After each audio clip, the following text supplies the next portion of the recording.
darah pertaruhannya untuk melahirkan kota Susalam. Nikmati sajalah.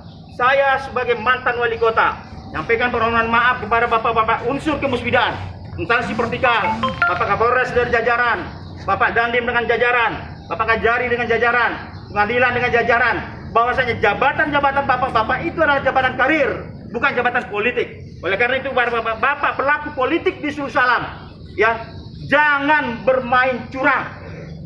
Kami yakin ada orang yang menyuruh, ada orang melakukan untuk menghapuskan bukti sejarah seperti ini. Kalau memang tidak mampu bekerja, jangan membuat keonaran, jangan ganggu, jangan rusak fakta-fakta sejarah seperti ini. Sangat naif dalam hati kami. Oleh karena itu kami menyampaikan aspirasi ini, Pak Dewan yang terhormat, sampaikan pada pimpinan Dewan. Semoga mempunyai pikiran yang jernih dan rasional. Bahwasanya Susalam ini kita lahirkan bersama-sama dengan doa dan dukungan seluruh masyarakat kota Susalam. Fakta-fakta ini bisa kami pertanggungjawabkan. Dan surat kami tadi sudah kami layangkan ke Kapolres Kota Susalam yang kita cintai, dan ini sebagai pertinggal. Dan mudah-mudahan dalam waktu dekat surat kami ini akan kami sampaikan kepada Bapak Kapolda, Kapolri, dan Komisi 3 DPR RI, termasuk mengusut hal-hal yang kriminal yang terjadi di Susalam. Tercecernya dokumen negara, kenapa sampai dengan hari ini tidak terbongkar? Perampokan toko emas, kenapa sampai dengan hari ini tidak tahu siapa pelakunya?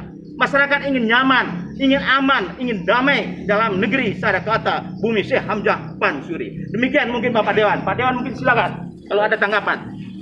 Baik, terima kasih Bapak Pembangunan, yaitu Bapak Merasakti, terkait dengan peristiwa yang kami ketahui pada hari ini, di mana ini yang disebut dengan prasasti, ya. Prasasti. Ini adalah bagian daripada aset daerah, ya kan? Ini bagian daripada aset daerah yang harus memang diamankan dan dilindungi oleh pemerintah, siapapun pemerintahnya. Oleh karena itu kita berharap, sebagaimana yang disampaikan oleh Bapak Merasakti tadi, bahwa persoalan ini dan beberapa persoalan ini sudah dilaporkan kepada kepolisian, ya kita juga dari lembaga DPR mengharap kepada selaku penegak hukum untuk mengusut, karena ini adalah aset daerah, karena ini bersumber dari uang daerah yang uang rakyat.